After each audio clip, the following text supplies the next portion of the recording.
Welcome to LOA Today. Walt Thiessen and life coach David Bartke here. It's Thursday, September 28th, 2017, the last broadcast of September, David. And as usual, time just keeps marching on for us. It really does. It's amazing. I can't even believe it's already October soon. I know. What? Why didn't somebody give me a memo? That's what I want to know. It always seems to go so fast. Crazy. On the other hand, there's been some good stuff happening lately. I'll start off with the email that Abraham-Hicks sends out every day, which is appropriate because we're continuing our exploration of Abraham-Hicks's Ask and It Is Given, so that kind of fits in pretty nicely. Yes, yes. But this one talks about resistance, and that's a topic we've mentioned quite a few times. This has a really interesting take on it, and that's why I thought I'd share it. So let me read it, and we can discuss it and see what you think of it. It says, resistance is about believing that you are vulnerable or susceptible to something not wanted and holding a stance of protection, which only holds you in a place of not letting in the well-being that would be there otherwise. There is nothing big enough to protect you from unwanted things, and there are no unwanted things big enough to get into your experience. Now, that's an interesting email, don't you think? Yeah, that last part's a little... Yeah, it kind of throws you, that last bit. It throws you a little bit, yeah. There is nothing big enough to protect you from unwanted things. And I think what they're saying is if you hold yourself in that stance of protection, there's no amount of protection you can put up that will protect you. Right, because you're by doing that, you're putting yourself in the vibration of that. Which is the diametric opposite of what you're trying to accomplish. Exactly. I guess that's really what makes it so complex for us is that we're not used to thinking of vulnerability and susceptibility as being a stance of protection. Yeah. Or at least of being the reason for a stance of protection. We think of a stance of protection as being strength, as being, I am invincible. Yeah, and I think that last part means kind of like when you think, I'm not going to let that happen, or I'm not going to let that in, but just by focusing on it, you're setting yourself up to letting it in. So it's kind of the opposite. It reminds me of a book that was written about 50 years ago, something like that, by Richard Bach. Do you ever read Richard Bach? I have not yet. Mm-mm. Check out some of his stuff. He's got some interesting stuff that is very LOA related, including one book called Illusions. And in this story of Illusions is the story of a gypsy flyer who flies biplanes in the Midwest, giving rides to locals for $3 an hour, or $3 a ride, I guess it is. And he runs into another person doing the same thing in an airplane that really he shouldn't be able to land in the short pastures that he lands them in. Oh, wow. Comes to find out that this second person, Donald Shimoda, is in the words of Richard Bach, he's a master. Or to put it another way, he's a messiah. So in other words, he is a super advanced being come to Earth to preach, here's how you become a messiah. And in the process of getting to know this person, Bach helps the character, the lead character, who's also named Richard, to explore, among other things, the law of attraction. One of the things that Richard, the character, tries to do in the book is he tries to emulate some of the things that Donald Shimoda can do, because Donald has these amazing powers. So he sees this great big black cloud in the sky. And he says to himself, okay, I'm going to make that black cloud disappear. And he starts hitting it with everything he can think of to hit it with, firebolts and thoughts of destructive energy and so forth. And it just keeps getting bigger and bigger and blacker. And he turns to Donald and says, well, can you get rid of it? And Donald looks at him and says, why do you hate me so much? Why do you give me this really, really big black cloud? And Richard says something to the effect of, well, if you can't do it. And Donald kind of shrugs and sighs and says, okay, now which one was it? And Richard looks up and it's gone. Because Donald didn't give it any power at all. He refused to do anything like that, and that's really what they're talking about in this Abraham-Hicks quote. Their resistance is about believing you were vulnerable and susceptible and holding a stance of protection, whereas Donald Shimoda needed no protection because he didn't even believe in the black cloud in the first place. Yeah, and I like to explain resistance too as like any fear, worry, or doubt you have about something. Yes. Just draws it in because you're focusing on it and you're putting yourself in that vibration. It reminds me of something that, another Abraham-Hicks thing that I saw recently that said that there are really only two emotions, positive and negative, and that all the labels we give are really just labels of the same thing. And so what they're really saying is if you're holding a negative emotion or focusing on negative emotion, then you can be protecting against it all you want, but you're still going to get more stuff to feel negative emotion about. Yeah. Because it works with thoughts too. The more you focus on what you want or what you don't want, either way, other thoughts are going to come in that match that. And an interesting thing about thoughts is, let me see what you think about this one. This one, I was working on this for a long time, and I finally came to the conclusion that there is really no such thing as a thought without an attached emotion. Mm-hmm. Does that make sense to you? Yes, definitely. Which was a big leap for me because I believed strongly in abstract thought. Mm-hmm. Power of logic and so forth, and that it was, if you were trying to be as pure as possible in your exploration of some abstraction, you wanted to be Spock-like. You wanted to be like Mr. Spock, remove all emotion from the equation. But Spock wasn't human. He was only part human. So we can't do that as humans. Well, as it turned out, he couldn't either. And I think that's the point. Even his father, Sarek, I don't know if you remember the character Sarek, his father. I do. But even his father, who, of course, was a strict adherent to the Vulcan philosophy. Yes, he was. Whenever he tried to use one of his powers, there was always an emotion attached. He would always deny it, but it was always there.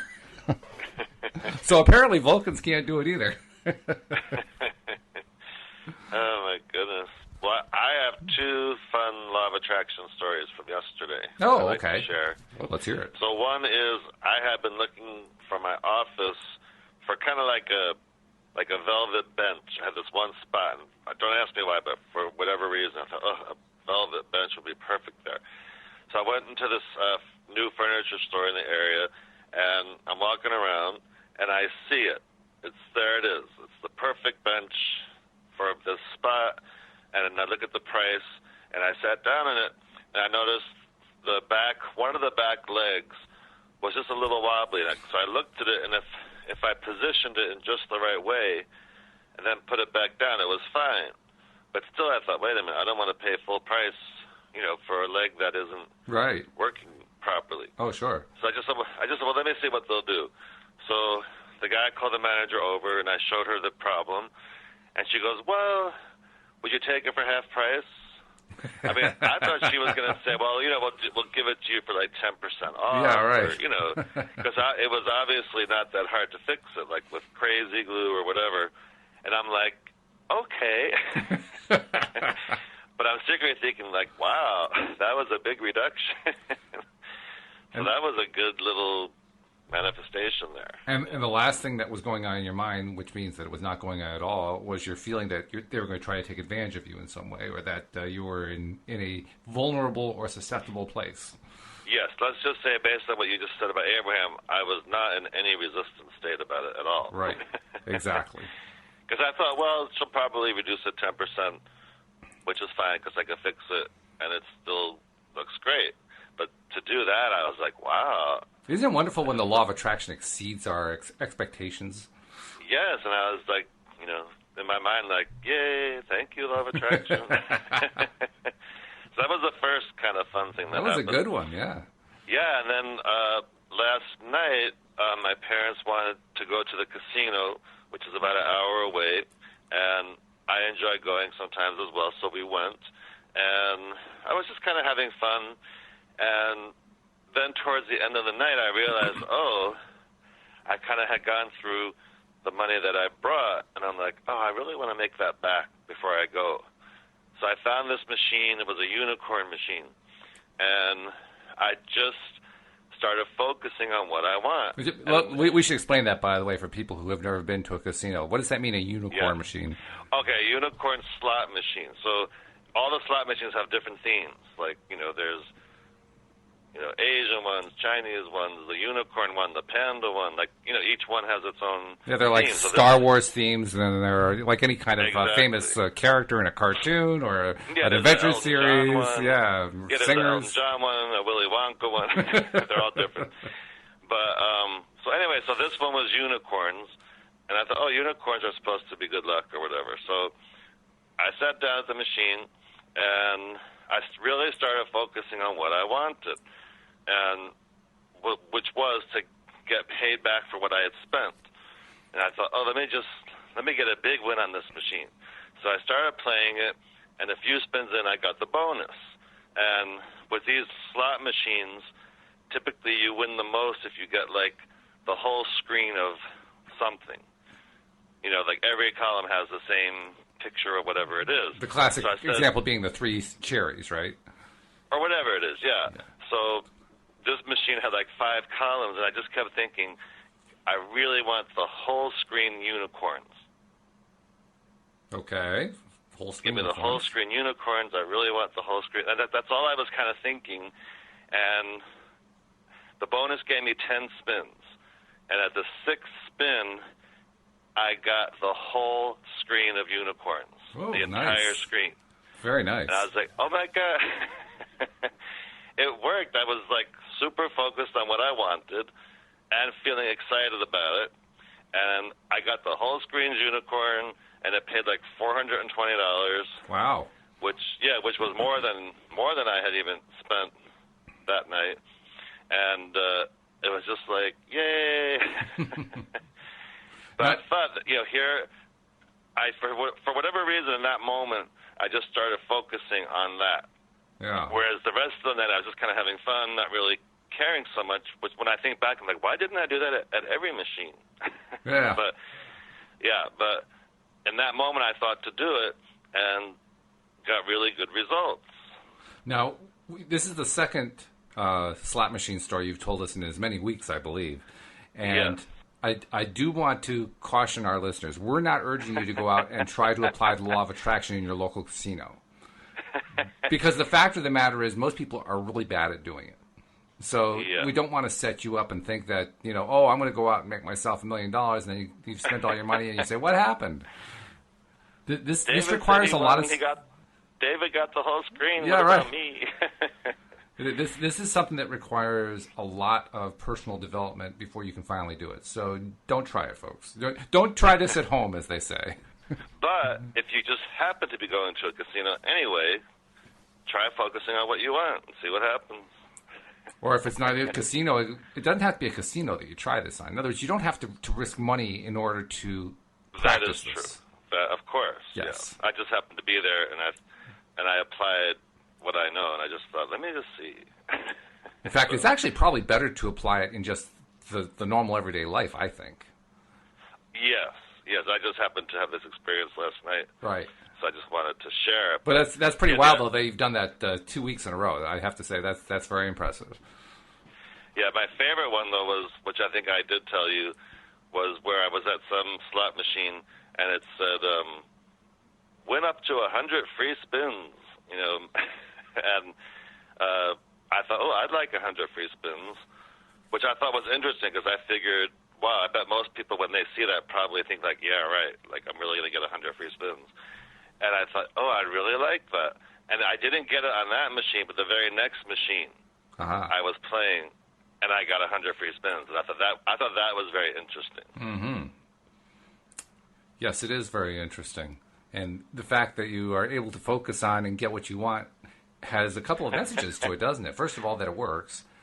Yes. But secondly, you also got what you focused on. I mean, if it were me, I wouldn't be focusing on 100 free spins. I'd just be focusing on a positive payback.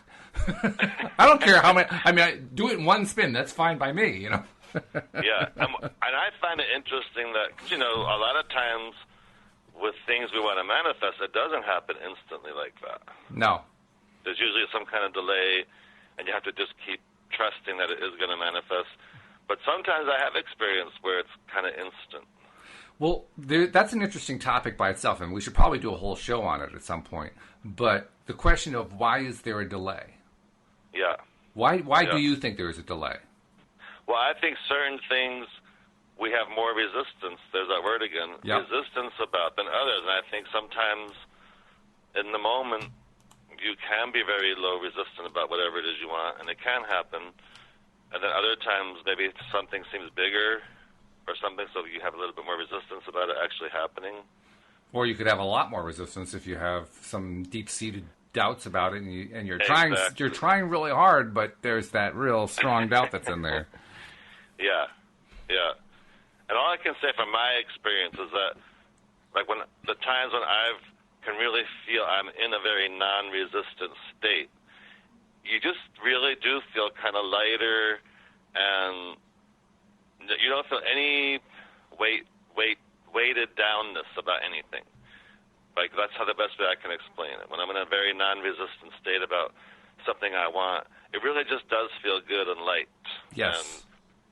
And it's an interesting thing. It's a feeling of everything's okay. Yes. Everything's fine. Yes. You know, there's nothing to worry about, and everything that I'm looking at and thinking about and seeing and feeling and hearing and so forth is good. Exactly. In fact, as my wife likes to jokingly say sometimes, but.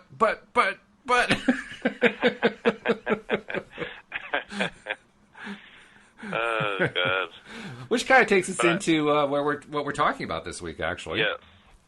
Because we're up to Chapter 6 of Ask and It Is Given by Abraham-Hicks. This chapter is subtitled The Law of Attraction, the Most Powerful Law in the Universe. And you've done a very nice job, David, the last couple weeks of proving just how powerful it is by doing what many people would consider to be impossible, and what some people would probably say was, oh, he was just lucky. But nevertheless, it's very powerful. And so let's read the first few paragraphs here. It says, every thought vibrates. Every thought radiates a signal, and every thought attracts a matching signal back. We call that process the law of attraction. We should probably stop on that paragraph because that's an interesting one. And every thought attracts a matching signal back. Mm-hmm. Well, that's kind of quantum physics. Like what you put out, you get back. What you put out, you get back. Yeah, I have to admit, that's where the quantum physics analogy starts to fall apart for me, because when you look at what quantum physics actually says, it doesn't actually say that. But that's what I always understood it to mean. But what is your definition of it? Well, quantum physics is based on what happens with the transmission of light, and light transmits in the form of photons under quantum theory, and as a result of that, that observation leads to a series of understandings about the nature of the building blocks of the universe, including the nature of atoms and molecules and so forth. And then there's a whole structure of stuff that goes along with that. I can't remember ever seeing anything in quantum mechanic discussions in a science book or something like that talks about signals going out and signals going back. That's really that's more of a law of attraction community thing that they say, oh well, that's quantum physics. Well, come on, guys, let's not take it too far here. I mean, I'm not disagreeing. I'm simply saying that's not quantum physicists had in mind. They had something different in mind entirely. Okay. Just to be fair, because let's be honest, not everybody buys into the law of attraction like we do. And they will eventually. The law is inexorable. But, for the most part, we don't really have a majority of people who understand and buy into the theory yet, particularly among quantum physicists. So why are we going to rub their noses in this thing that they don't buy into yet? That doesn't make any sense to me, Yeah. So anyway, moving on. Second paragraph. The law of attraction says that which is like unto itself is drawn. I always thought that was a really screwy definition. Because... Well, I guess it's sort of biblical in the way that it uses, weird English and so forth. Oh, the way I know what you mean, yeah. But, I mean, that which is like unto itself is drawn. Who the heck on the other side thought that one up? I mean, come on. You can do better than this. This is not plain English that anybody can understand. But when you look at the phrase, it actually is true. That which is like Yeah. unto itself is drawn. In other words, whatever is like itself is what you draw to yourself. That's what the law of attraction says. I just quibble over the way they say it. I always like the definition, like energy attracts like energy, which is kind of the same thing. Yeah, that's a nice, straightforward. That's something that the average person can identify with more easily. It doesn't necessarily mean they understand it, but they can at least identify with it. Yeah.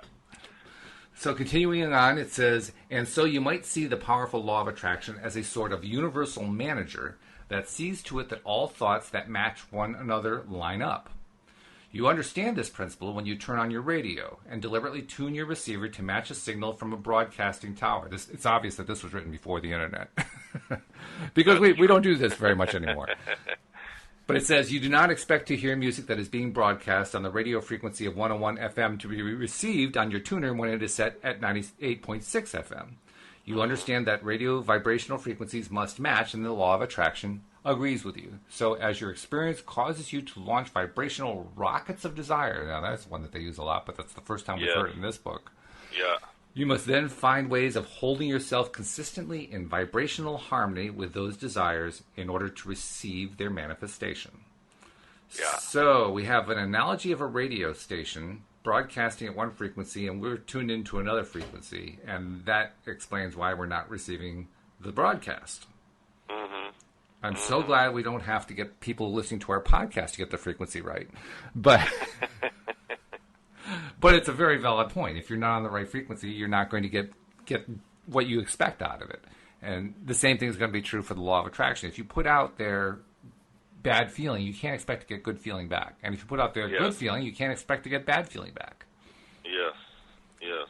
Now here's what are you tuning into? Which is another way of what are you thinking about? Yes. Yes. What are you thinking about? Now here's the rub of the whole thing. If you put out a vibration that is very specific, like, for instance, I want to get a $500 profit on paying the casino, like you were doing earlier, right?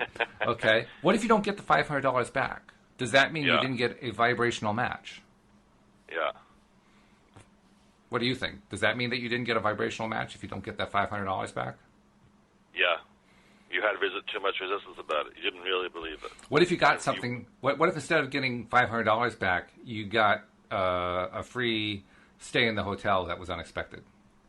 Oh, that would be great. Then I would still celebrate the closeness of the match. So you didn't get the 500, but you got a free room. So it doesn't have to be the same frequency. There's actually a little fudge factor where the law of attraction is concerned. Yeah. Well, I actually don't like putting amounts to things because I think you're setting yourself up for resistance. It's like last night when I said, I want the whole screen unicorns, I had no resistance to that because I didn't know if it was going to pay, what it was going to pay. That's just what I wanted. But I think if I had thought a dollar amount, I don't think anything would have happened because it's kind of like you set yourself up for resistance. Like, and similarly, I want $500. If you had also had a little bit of doubt whether it could actually show you 5 unicorns during that one session, that would also have provided resistance. Right. So it's really any kind of vibrational resistance keeps you from getting the big result. And by the big result, I mean a mostly match to what it is that you have in mind. But when you're truly a vibrational match to something you want, it has to come in somehow. In some sense. Yeah. The key point I wanted to make is that it doesn't necessarily come in exactly as you had in mind. And that's, I think, one of the reasons why you don't put a dollar amount to it, because you're placing too much of a limit there. When you make it more open-ended, when you make it more different possible ways for you to be happy with the result, it's going to be a lot easier for the universe to fulfill it quickly. Yes. Yeah, even sometimes when I work with people and they want they want to attract a certain salary, I always recommend they say at least X amount. Like, don't just say, I want to attract X amount, because then you're setting yourself up for. First of all, you're blocking yourself from making more. Maybe you would make more than that. How do you get at whether or not someone is experiencing doubt, and how do you coach them to get around the doubt? Well, I just teach them about resistance, and I teach them certain processes that help them practice thinking about it in a non-resistant way. So you actually don't try to figure out whether they're feeling doubt. You leave that to them. Yeah. I just teach them how to think about something they want in a very non-resistant or low-resistant way, so they can allow it in. Which means that whether or not they're picking up and benefiting from what you're telling them really depends on their own ability to detect whether or not they're experiencing doubt. Right. But just by practicing what we talk about, they're going to spend more time thinking about it in a way where it's more likely to manifest than not. Ah, okay. So the trick becomes focus on what you want, take your focus off what you don't want, and that way you don't have to worry about whether you're feeling doubt. Yeah, because if you start getting caught up in that, then you're going to feel it. Then you're going to be in that vibration. That's true, yeah. The moment you start focusing in any way on doubt, you start feeling doubt. Well, that's frustrating. Listen, how come that? And well, that's not really going to serve you and take you closer to what you want if you really keep delving into why and how and why and how. You just want to focus on what you want. Which kind of touches on what they're touching on in the next part of this chapter. The subhead for this section is called, To What Are You Giving Your Attention? And it says, whatever you are giving your attention to causes you to emit a vibration, and the vibrations that you offer equal your asking, which equals your point of attraction. If there is something you desire that you currently do not have, you need only put your attention upon it, and by the law of attraction, it will come to you. For as you think about this thing or experience that you desire, you offer a vibration, and then by law, that very thing or experience must come to you. However, if there is something that you desire that you currently do not have, and you put your attention upon your current state of not having it, then law of attraction will continue to match that not having it vibration, so you will continue to not have that which you desire. It is law. Yes.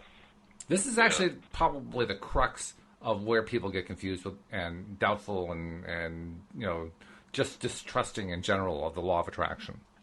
Yeah, because it's easy to see what is and focus on what is. And if what is includes not having, and all you're doing is focusing on what is, that's not a good place to come from. That's right. That's going to be a losing proposition no matter how you slice it. So you can put out there that you want something different from what is, but if you keep focusing again after that on what is, you're basically working against yourself. Yeah. And sometimes people do get caught up because but I still have to deal with what is. Sometimes I work with someone who maybe they're running a business and they want to attract more business or more money for the business, and I start working with them and getting the focus on what they want, and they're like, but I still have to deal with what is. And I said, well, I'm not asking you not to deal with what is, but how about just start focusing more on what you want? Sometimes that tricks up people. It does trip. I know it tripped me up early on, and even today, I know the difference now. I understand the difference, but it's amazing how often I find myself kind of by default just lazily slipping back into that what is situation and not taking my attention away from it. That's right, because it's so much easier to focus on what is because we can see what is. We can see what is, and it requires no focusing. That's really what it is, The fact that we don't have to focus on it means we don't have to put any effort out. Right, and a lot of this goes back to what we talked about in the previous episode about we're not seeing everything that's going on and lining up for us, and we kind of just have to trust that that's happening. Which is a little bit of a challenge, particularly early on. Yeah. When you're first trying to do this, that can be a big challenge because you don't know when it's going to come. And as soon as you say that, what often comes into your head immediately following is if it's going to come. And the moment you say that, you're done.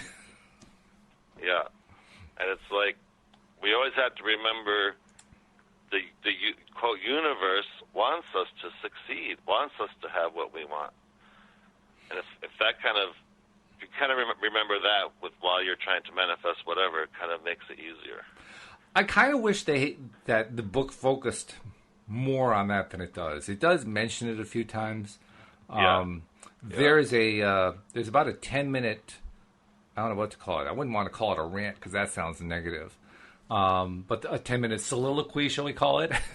Yes. That Esther Hicks did in one of her workshops, one of her Art of Allowing workshops, and it was recorded, and it has, of course, gained widespread distribution on the web, on YouTube particularly. So, I mean, anything you want to find on Abraham-Hicks and Abraham-Hicks, you can find on YouTube pretty much. Oh, yeah. But this particular one was about 10 minutes about what you should do and what you should say and what you should think about as you're getting ready to go to sleep so that you can have a great day when you wake up. Mm-hmm.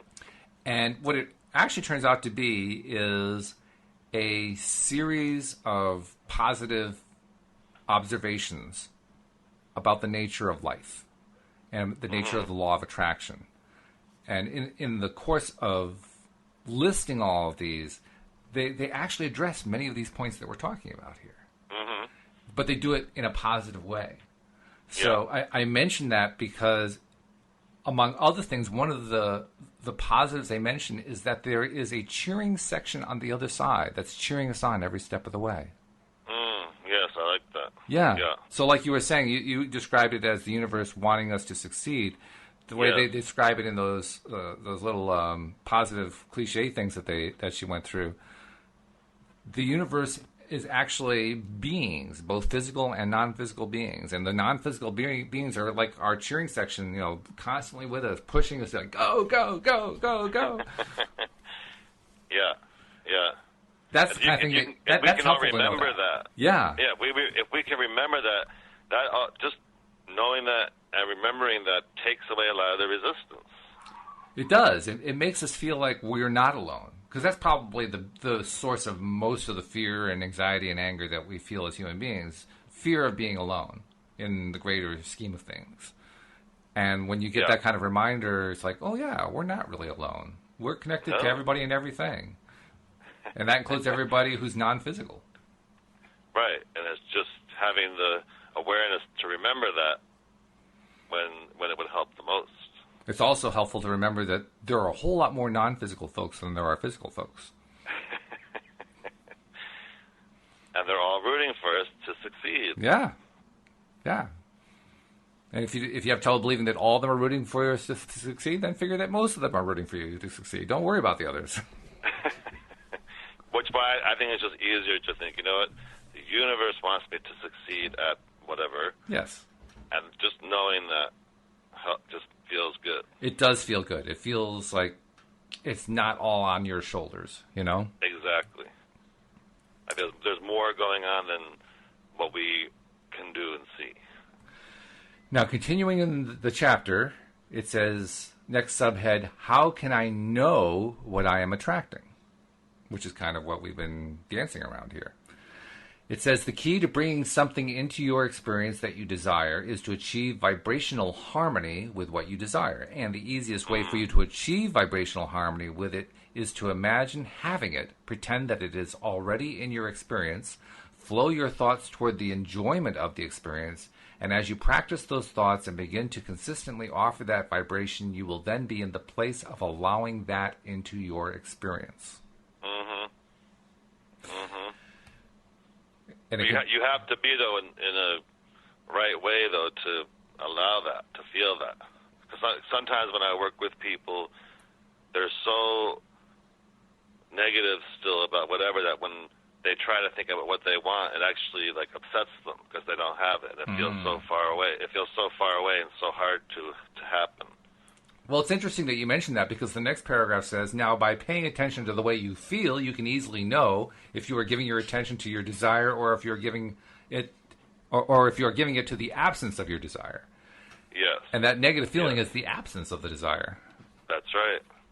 And sometimes people are just so rehearsed and have spent so much time thinking about how much they don't have whatever it is that in the beginning, just in the beginning when they start to refocus, it feels hard for them because they're just so caught up in not having it that it takes a little bit of time to even shift that into a better way.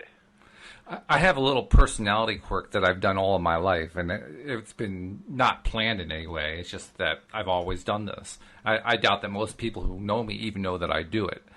But I have a tendency, whenever I've experienced something, particularly an interaction with another human being, after the interaction is done and I'm walking away or whatever, I tend to repeat what I said quietly to myself. Oh, so okay. if I said to, if you and I talked and I said, wow, it's such a sunny day today. Don't you think it's a sunny day? As I'm walking away, I'd say, it's really such a sunny day. Don't you think it's a sunny day? Which is a really weird quirk to have. But I also realized that it's a quirk that can work either way, because there have been many times when that quirk has manifested where I have not manifested. That's the wrong word. Well, it does manifest, but that's not what I mean. Where the quirk has popped up. Let's put it that way. Right. And I realized after the fact that what had popped up was me repeating something that I really don't want to have in my life. Oh, that's interesting. Yeah, that actually happens a lot. And I find that it happens most often when I've been in kind of a wrestling of ideas situation, a debate situation or something like that. And I'm basically replaying for myself, so did I phrase everything the way I wanted to and so forth. And in the course of doing that, I'm basically setting myself up. That's a rather dismaying thing to notice about yourself, So what are you doing to try to not do that?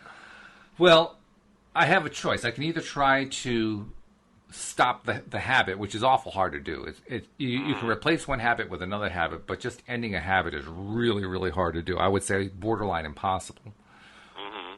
But I could try to come up with a new habit instead. I'm not sure what the new habit would be, but that would be possibly one approach. Or the other approach is to monitor what it is that I'm focusing on when I engage in that habit, and just make sure that anytime I'm about to reflect something that I said that wasn't quite so positive, to stop and change the storyline.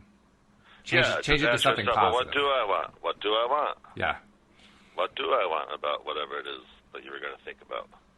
And it's very often something that I didn't really think of it in terms of something that I wanted. I certainly wasn't phrasing it either to the other person or later to myself as something that I wanted.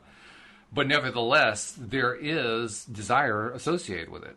And it's the desire that I have to tap into and remind myself, okay, what is it that I really desire here? Yeah. And by focusing that way, now I can give myself the opportunity to change the dialogue. And that's what I've been practicing doing, changing. If I'm going to have this habit of repeating the conversation after it happened, I might as well turn it into a better conversation the second time around. Yeah, and you're lucky that you realize you even do that. Oh, yeah. Not everybody would even have that awareness. No, I certainly didn't. I wasn't aware of it for over 50 years. So. I know, but that's what I'm saying. But at least you became aware of it. I did become aware of it very recently, but I did, and I consider that to be a victory. So I reach around and I pat myself on the back and say, "Good job, Walt." Absolutely, yes. So continuing, it says, when your thoughts are a vibrational match to your desire, you feel good. Your emotional range would be from contentment to expectation to eagerness to joy. But if you're giving your attention to the lack or absence of your desire, your emotions would range from feelings of pessimism to worry to discouragement to anger to insecurity to depression. I'm just reading that list makes me feel down. And so as you become consciously aware of your emotions, which is what I've been talking about, learning to do for myself here, you will always know how you are doing with the allowing part of your creative process. And you will never again misunderstand why things are turning out the way they are. Your emotions provide a wonderful guidance system for you, and if you will pay attention to them, you will be able to guide yourself to anything that you desire. And that is the cool thing about studying all this stuff and paying attention to all this stuff. You do start to become more aware over time. Yes. Yes. I mean, it's almost without planning. You don't really intend necessarily to do it. I mean, on one level you do, but it happens in a way and to a degree that far exceeds anything I originally hoped for. Yeah. Is that true for you too? Yeah, I mean, it's a great awareness to be that aware, and then once you are, then you can adjust your thoughts and such to more of what you want. But I guess what I'm asking is, did you find that it came easier than you thought when you started to do that the first time? Yeah. It's kind of like once you know some of the basics about law of attraction, and you really start becoming aware of your thoughts, and it kind of makes it easier to put a lot of this into place. Yes. To practice. Yeah. Yeah, it kind of feeds itself. That's actually part of the law of attraction mechanism, because by focusing on that side of things, you're actually focusing on the feel-good side. That's right, and that's interesting because a lot of times when I work with somebody and I ask them to start focusing on what they want about something, at first they have a little trouble. And then once a few thoughts come in about what they want, about whatever we're talking about, then before you know it, they're like, oh, yeah, that's right, and I want it to be like this, and and also like this. So that like thought thing really is true. Yeah, when you start from that negative place where you're really down and depressed and angry and resistant and all that kind of stuff, it can almost seem impossible that you can feel good. Yeah, that's right. It does. I mean, that's right. It's almost like a revelation the first time that it occurs to you that, oh, yeah, there is such a thing as feeling good. Mm-hmm. Because you've been out of it for so long that it's almost like you blanked your mind to it. Right, and focusing on what you don't want and the pain or misery or whatever it is for so long that when you start to try to think about something more positive, it takes a little bit of time to get to that place where the other positive thoughts start coming in. I was having a conversation. They do. Oh, they do. Oh, they definitely do. Yeah, you just have to be willing to kind of stick to the plan, even though 9 times out of 10 you're failing. At least you're getting it right 1 time out of 10, and then over time 2 times out of 10, which is better than what you were doing, which was 0 out of 10. That's right. About 2 months ago, I mentioned somebody I know who was a neighbor who was very negative. Do you remember me telling you about him? I think so. Yeah. Interestingly enough, we were having a conversation recently, and he asked about this podcast that I do. He said, what's it about? I said, it's about the law of attraction. And he instantly lit up and was interested to hear more, so I sent him a link to it. And talk about law of attraction, David. You know what the first episode he randomly picked was? The one where I mentioned him. Oh, how funny. And, of course, a shout-out to him, because he's probably listening to this one, too. But it's great because he did come from a really, really negative place. And he's got, let me be perfectly honest, he's got a lot of challenges in his life. Really, really big challenges, which, I can honestly say, to a large extent, and I think he'd agree with this, he's brought into his life himself. Right. He does focus on all the things that happened to him, so in some ways he kind of not, doesn't buy into it. But, there's a certain part of him that agrees, some of this is my fault. I understand that. Mm-hmm. And that combined with, I've been really hitting him with as many positives as I can think of to do, in the course of normal conversation.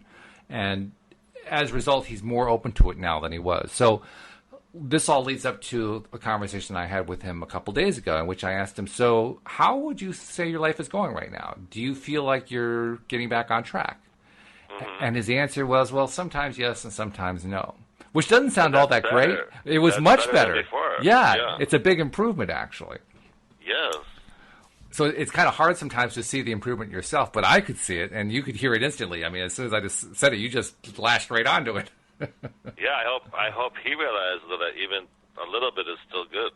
Because what happens is, the more that you do even a little bit, the more it fuels more of it. That's right. It's a self-fueling thing. That's part of what the law of attraction does for us. The law of attraction basically gives us a way back to where we want to be. That's right.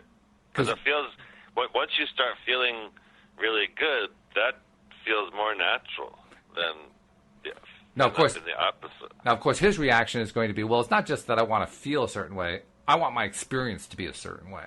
I want my life experience to be better. But it's connected, though.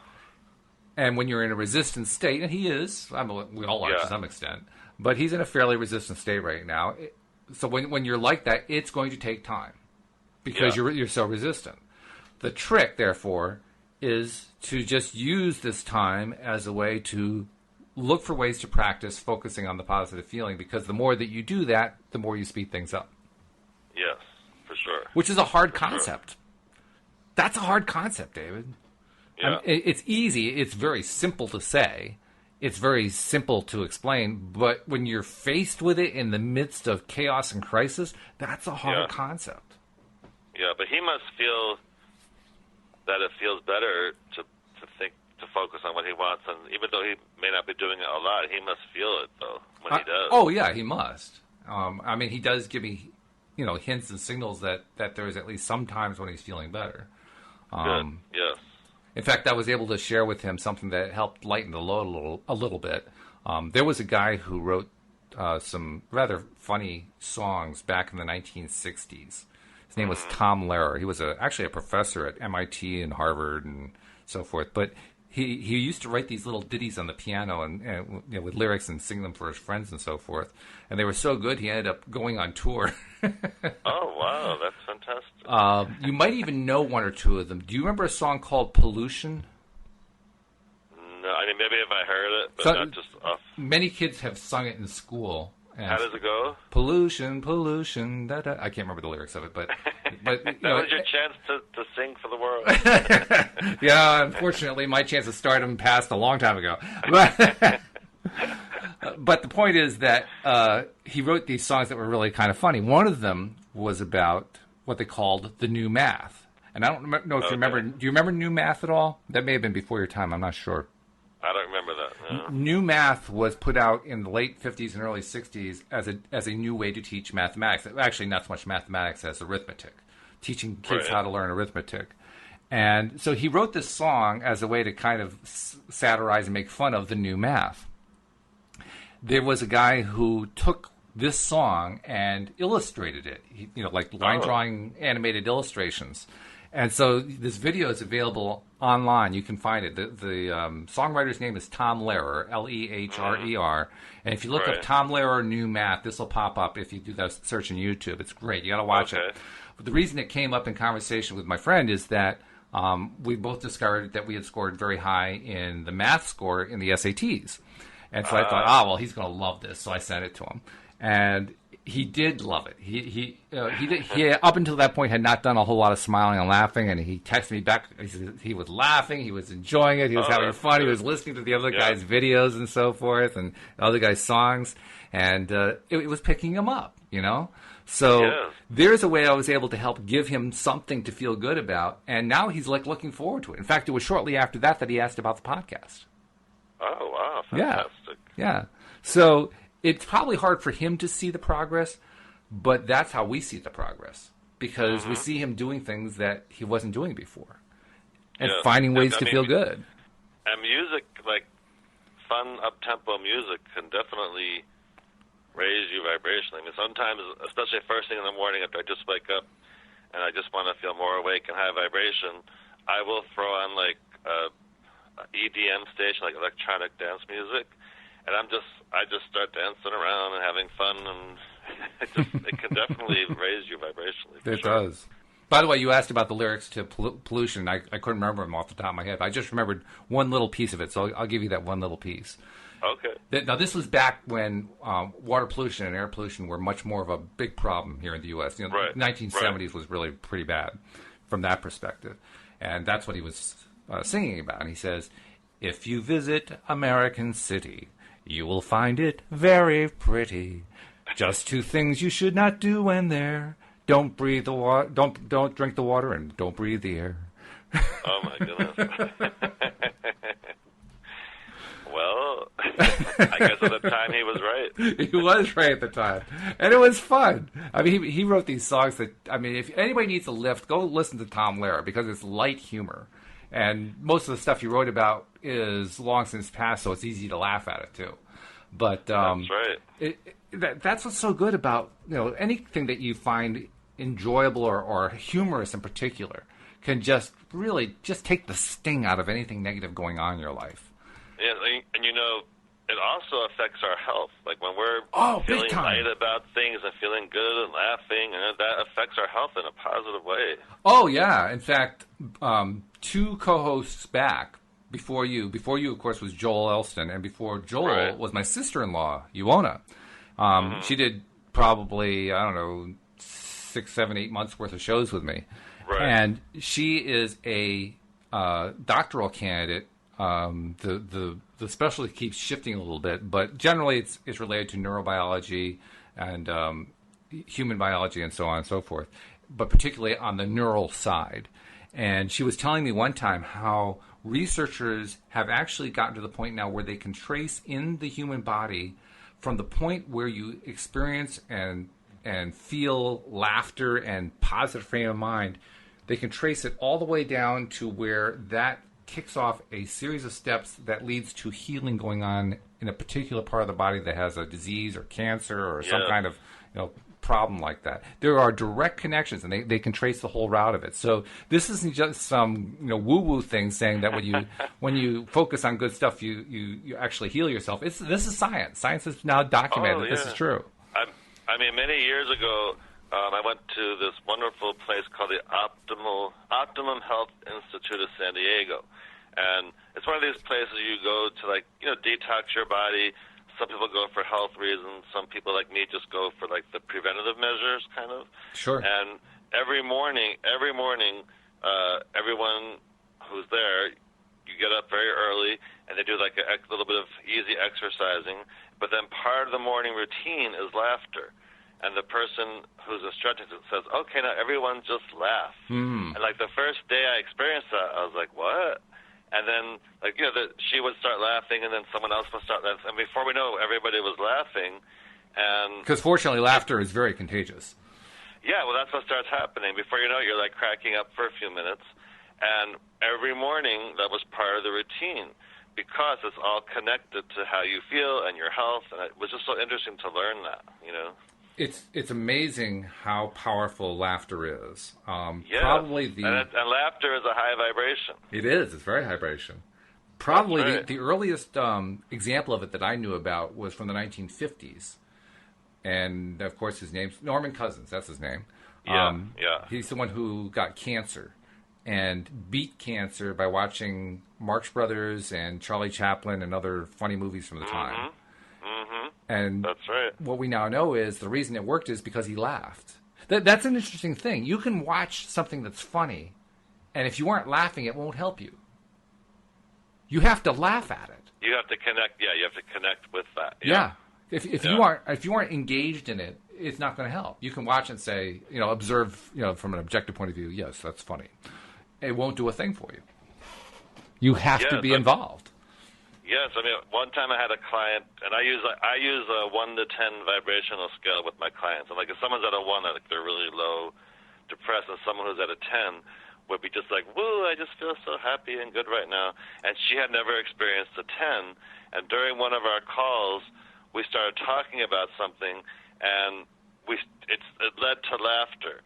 And the more she laughed, the more I laughed. And the more I laughed, the more she laughed. Those are always fun. We were laughing so hard, and it was so funny. She was like, oh, my God, I think I'm at a 10. I'm at a 10.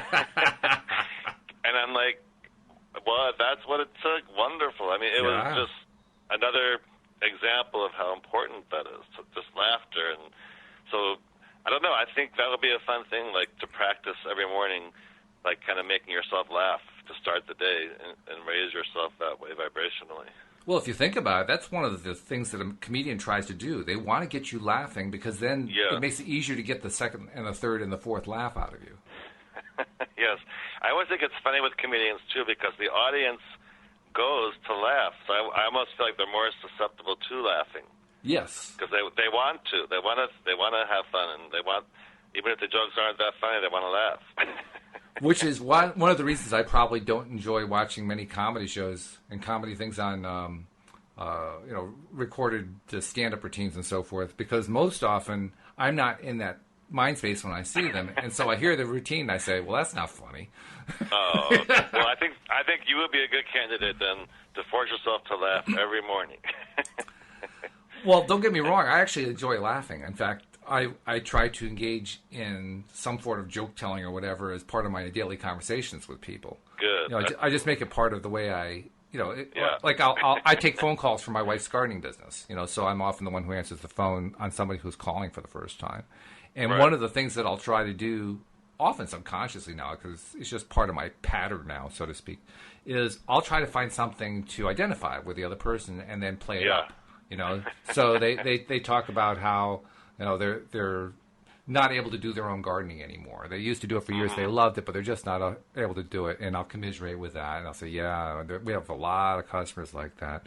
They love it, being able to have the gardens grow and do what a garden should do without having to do the work themselves. And they say, yeah, oh yeah, that's what I'm looking for. And of course, like you just laughed right now, that's what it leads to really fast, you know?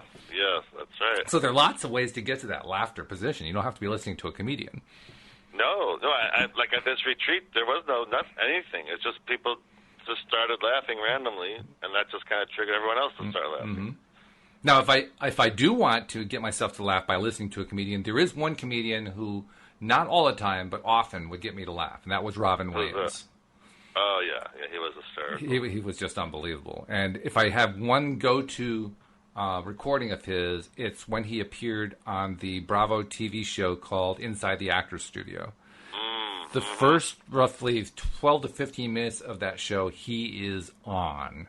He is absolutely on. And he's clean, which is, I don't really go for the blues stuff very much. But but he's really clean in this routine. And just, I mean, it's one of those deals where the one laugh leads to the next laugh, which leads to the next laugh. In fact, there's one of the students in the audience. I don't know if you're familiar with the show. But I have watched it, You have? Okay. Well, for those who don't know it, this show is filmed at the New School in New York City. And the New School is a theater school. In other words, it's a school for people who want to learn to be actors and producers and directors and all the other stuff that goes on to, being in showbiz.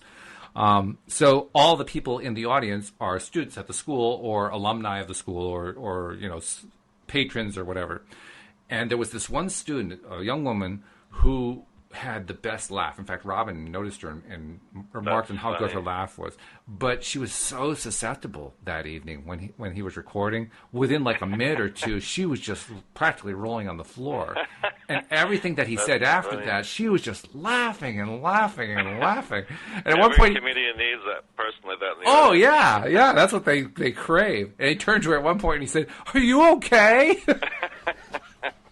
That's funny. Yeah. But, he was off of it. So that's what I listened to. I watched that video. I've got a copy of it. In fact, I actually ordered a DVD of it. I have a video like that, too, but mine is if you go on YouTube and you search Saturday Night Live bloopers, and what it does is there's so many times where the skit is so funny that the actors just start laughing in the middle of the skit. Yeah. And that just cracks me up so much. It's so funny to watch that. That reminds me of the old Carol Burnett TV show. Yes. Where Tim Conway would try to get Harvey Korman to laugh. Oh my God! Yes, I've seen some of those. Those are hysterical too. Yes. And poor Harvey, he'd be sitting there and he's trying so hard not to laugh because he's trying to stay in character, and Tim is just mercilessly doing everything he can to get Harvey to laugh. And it usually works. It usually worked because Tim he's a very funny man, but. Oh, my goodness. I can't believe we're almost at the hour. I know. Isn't that something? Well, hey, there's an example of how laughter just makes time go by. That's right. So not only does it help you manifest what you want in your life, it feels good, and the time goes by, and you're like, whoa, that was quick. That's right. Well, we do have about a minute left, so let's do our usual finishing routine. First of all, how can people reach you if they want to have a little laughter therapy and become life coached? Yes, if you want some amazing law of attraction life coaching, you can go to my website, lifecoachdavid.com, and it's all phone coaching, so it doesn't matter where you live. And you'll see there's a way to contact me, or there's even an online calendar where you could book your first free session. And don't hesitate to do it because you'll really like it, and it's free. Have you ever done laughter therapy with a client? No, but like I said, that one client, we just got ourselves into a laughing fit, and she brought herself. So you got to make this a regular thing, so you can sell it like laugh every morning with David. I'm open to that. Okay, well there you go. And by the way, you can also subscribe to our podcast at loatoday.net, as well as listen to us here on PRN. But we do urge you to subscribe. And David, our subscriptions are increasing, so that's good news too. Yay, very good. Been a pleasure as usual. Yep, same here. Enjoyed it. We'll see you all next time here on LOA Today. Goodbye, everybody.